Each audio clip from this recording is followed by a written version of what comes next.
नमस्कार दोस्तों, गरिमा IAS YouTube channel में आप सभी का स्वागत है। फ्रेंड्स, हम लोग पढ़ रहे हैं प्राचीन इतिहास को और प्राचीन इतिहास के अध्ययन के क्रम में हम लोग अध्याय 14 के भाग 4 तक के वीडियो को देख चुके हैं।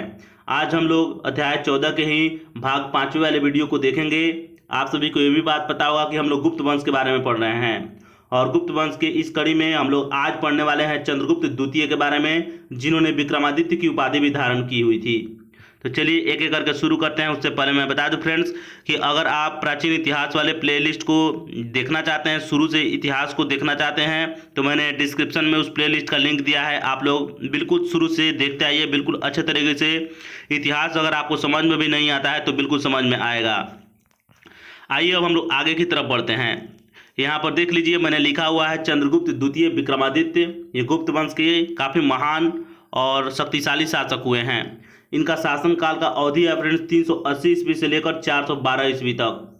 यह एनसीईआरटी पुस्तक में जो लिखा गया है फ्रेंड्स, उसी को मैंने शामिल किया है, ध्यान में रखिएगा। 380 से लेकर 412 ईस्वी तक। अब आइए विषय सूची को देख लेते हैं कि आखिर में चंद्रगुप्त द्वितीय के किन किन चीज़ों के बारे में हम लोग इस वीडियो में पढ़ने वाले हैं, तो ध्यान रखिएगा।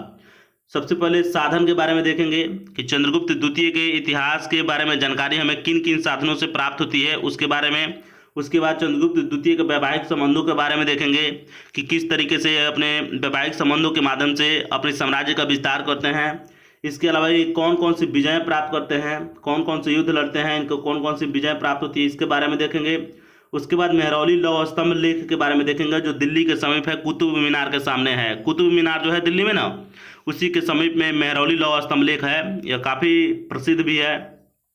उसके बाद देखेंगे कि शासन व्यवस्था में किस तरीके से उनकी शासन व्यवस्था चलती थी, किनकी, तो आपको चंद्रगुप्त द्वितीय की। उसके बाद चंद्रगुप्त द्वितीय कौन से धर्म को मानते थे, ये तो आप सभी को पता होगा फ्रेंड्स कि वो काफ़ी सहिष्णु थे, यानी दूसरे धर्मों के लोगों को भी अपने शासन के उच्च पदों पर बिठाए हुए थे और बौद्धों को भी दान देते थे। ये चीज़ें आप लोग ध्यान रखिएगा, आगे हम चर्चा भी करेंगे।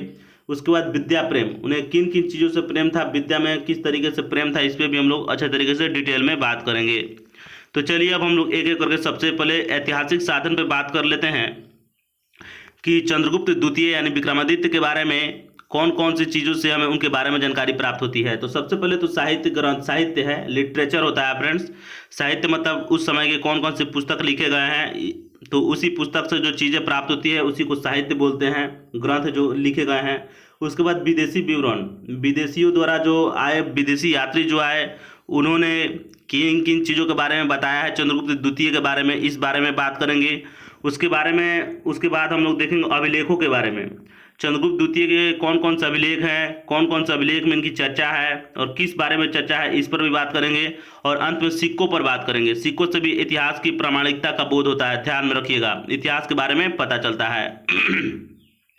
सबसे पहले साहित्य को देख लीजिए। तो साहित्य में फ्रेंड्स कालिदास के ग्रंथ काफ़ी फेमस है। कालिदास इन्हीं के चंद्रगुप्त द्वितीय के दरबारी थे, 9 रत्नों में एक थे, इनके भी 9 रत्न थे, ध्यान में रखिएगा। चंद्रगुप्त द्वितीय विक्रमादित्य के 9 रत्न थे, जिसमें से एक कालिदास थे। काफ़ी महान नाटककार और कवि थे, तो उनके जितने भी रचनाएं हैं उससे भी हमें ज्ञान प्राप्ति होती है। किसके बारे में, तो चंद्रगुप्त द्वितीय के बारे में। जैसे इनकी रचना है मालवी का रघुवंशम, मालवी का अग्निमित्रम, और ये दोनों पुस्तक काफ़ी इंपॉर्टेंट है, ध्यान रखिएगा।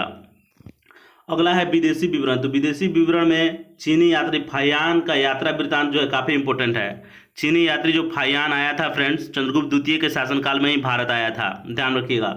अभिलेख जो है फ्रेंड्स, उसमें मथुरा स्तंभ लेख एवं शिलालेख, यानी मथुरा से एक स्तंभ लेख में मिला है और एक शिलालेख में मिला है, उससे भी काफ़ी जानकारियाँ प्राप्त होती है चंद्रगुप्त द्वितीय के बारे में। उसके बाद उदयगिरी के 2 लेख हैं। यह उदयगिरी जो है फ्रेंड्स विजयनगर या विदिशा का है, ध्यान रखिएगा। एक उदयगिरी के बारे में हम लोग पढ़े थे जब हम लोग खारवेल नरेश कलिंग के बारे में पढ़ रहे थे, तो उसमें भी हम लोग देखे थे कि भुवनेश्वर के कुछ दूरी पर एक उदयगिरी नाम का पहाड़ी था, तो वह उदयगिरी नहीं है। ध्यान रखिए, भारत में बहुत सारे उदयगिरी नाम के पहाड़ी हैं। उदयगिरी उसको कहा जाता है जिस पहाड़ी के पीछे से सूर्य उदित होता है, सूर्य का उदय होता है, उसी को उदयगिरी बोलते हैं। तो यह भी है, मध्य प्रदेश में पड़ता है, विदिशा में, वहाँ से 2 लेख मिले हैं, ध्यान रखिएगा। यह गढ़वा अभिलेख है और यह सांची से प्राप्त अभिलेख है। गढ़वा जो है फ्रेंड्स, यह आपको इलाहाबाद के इलाका में पड़ता है, ध्यान रखिएगा। उत्तर प्रदेश के इलाहाबाद इलाके में गढ़वा अभिलेख मिलता है। तो सांची के जो अभिलेख है, यह सांची का अभिलेख मध्य प्रदेश में पड़ता है, ध्यान रखिएगा। सिक्कों में स्वर्ण, रजत एवं ताम्र के विविध प्रकार के सिक्के मिले हैं, जिससे कि हमें चंद्रगुप्त द्वितीय के बारे में जानकारियां प्राप्त होती है। स्वर्ण का मतलब होता है सोना, रजत का मतलब चांदी एवं ताम्र का मतलब तांबा। तो इन सारे धातुओं से जो सिक्के बने हैं उसी के बारे में बात हो रहा है। आइए अब हम लोग आगे की तरफ बढ़ते हैं। सबसे पहले अब देख लेते हैं वैवाहिक संबंधों के बारे में, किस तरीके से इन्होंने वैवाहिक संबंध बनाते हैं। आप सभी को ये भी बात पता होगा फ्रेंड्स कि समुद्रगुप्त भी वैवाहिक समुद्रगुप्त के जो पिता थे चंद्रगुप्त प्रथम, उन्होंने भी वैवाहिक संबंध के जरिए लिच्छवी को अपने साम्राज्य में शामिल किया था, जैसा कि हम लोग पढ़े भी थे। इसमें देख लीजिए, सबसे पहले फ्रेंड्स वैवाहिक संबंध आप बनाते हैं किन किन वंशों के साथ, तो नाग वंश के साथ पहला है, दूसरा वकाटक वंश के साथ और तीसरा है कदम राजवंश के साथ। तो ये 3 राजवंशों के साथ वैवाहिक संबंध बनाते हैं। कुछ के साथ खुद विवाह करते हैं, कुछ के साथ अपने बेटियों का विवाह करते हैं। तो आइए सबसे पहले नागवंश के साथ बात करते हैं। नागवंशों का जो एरिया है फ्रेंड्स वो मथुरा में है, अहिक्षेत्र में है, और पद्मावती यानी पद्मावती जो है फ्रेंड्स वह मध्य प्रदेश के ग्वालियर में है। तो मथुरा, अहिक्षेत्र और पद्मावती मैंने नहीं लिखा है, आप लोग पद्मावती को यहाँ पर शामिल कीजिएगा।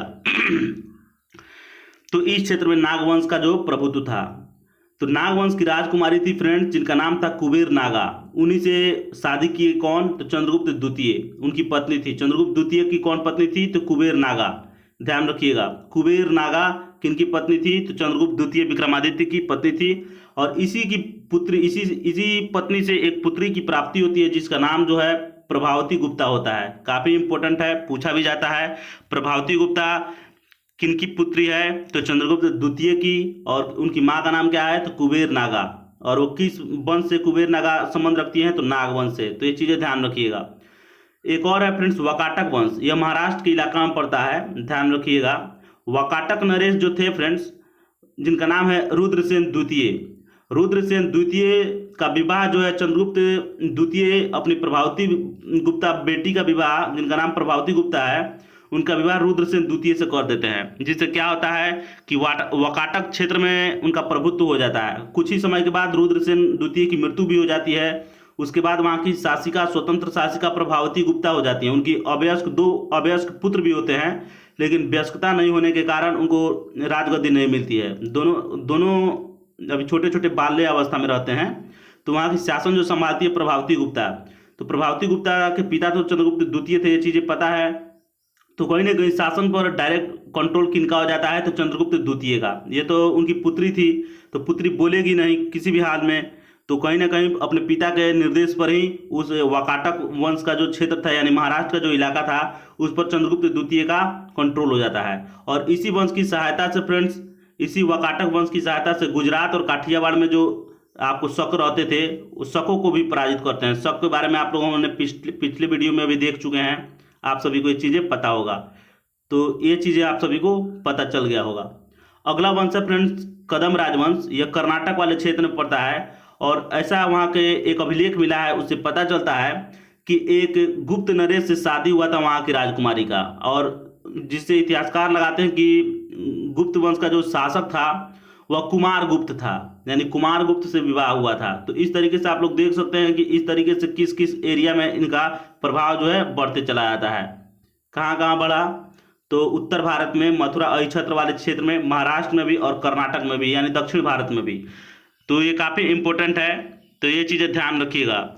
ये प्रभावती गुप्ता कौन थी, ये पूछा जाता है फ्रेंड। तो प्रभावती गुप्ता चंद्रगुप्त द्वितीय की यानी विक्रमादित्य की पुत्री थी, जिसका विवाह रुद्रसेन से कर देते हैं। और रुद्रसेन कहाँ के शासक होते हैं, तो वाकाटक वंश के शासक होते हैं, जो महाराष्ट्र के एरिया में था। और रुद्रसेन की कुछ दिनों के बाद मृत्यु हो जाती है, ये चीज़ें मैंने बताया है। और मृत्यु के पश्चात वहाँ का शासिका बन जाती है प्रभावती गुप्ता, और और वहाँ के कहीं ना कहीं अप्रत्यक्ष रूप से शासन कौन करने लगता है, चंद्रगुप्त द्वितीय।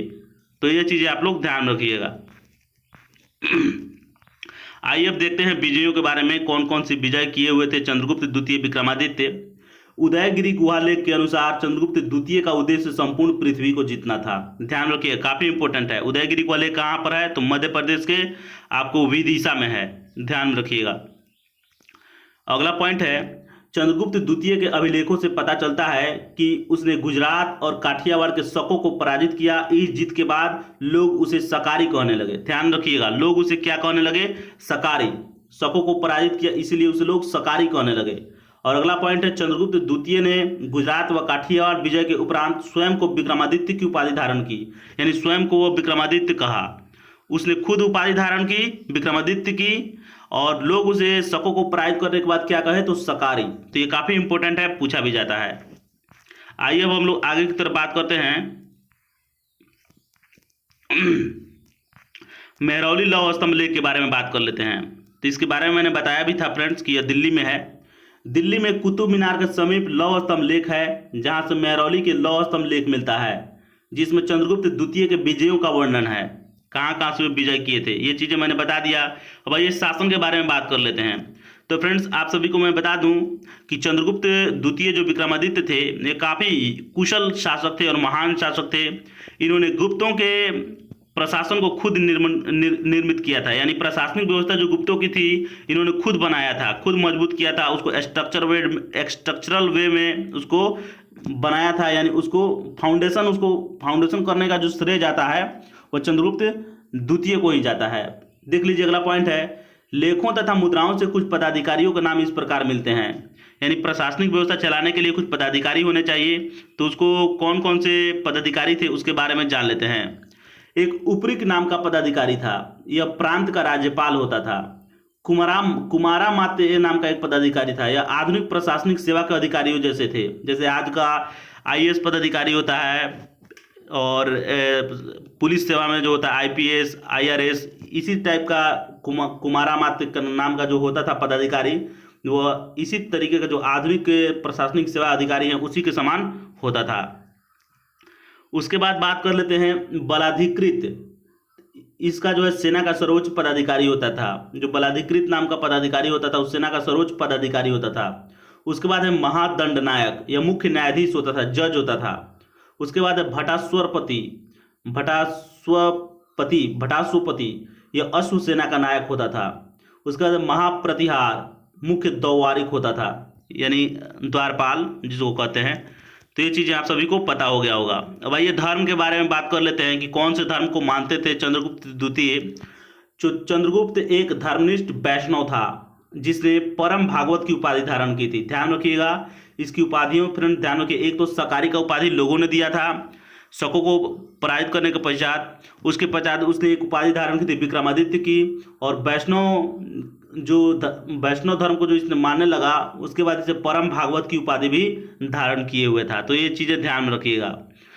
इसके धर्म के बारे में और भी चीज़ें जान लीजिए। मैंने बताया था कि बहुत दानी था, बहुत ये भी एक तरीके से बोला जाए तो अलग अलग धर्मों को संरक्षण भी देता था अपने शासन में। शासन के जो भी लोग थे, शासन के विभिन्न पदों पर अलग अलग धर्मों के लोगों को भी बिठाया था। तो इस तरीके से इसके धार्मिक सहिष्णुता की पता चलती है। अब आइए 9 रत्नों के बारे में देख लेते हैं कौन कौन से रत्न थे।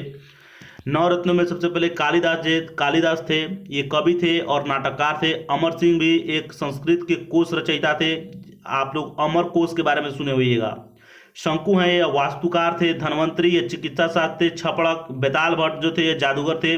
वररुचि घटकरपर और वराहमिहिर जो थे फ्रेंड्स खगोल शास्त्र थे, खगोलविद। तो फ्रेंड्स इस वीडियो में इतना ही। वीडियो आपको अच्छा लगा हो तो वीडियो को लाइक कीजिए। अगले वीडियो में अगले टॉपिक पर बात करेंगे, तब तक के लिए बने रहिए हमारे चैनल के साथ। नमस्कार, धन्यवाद।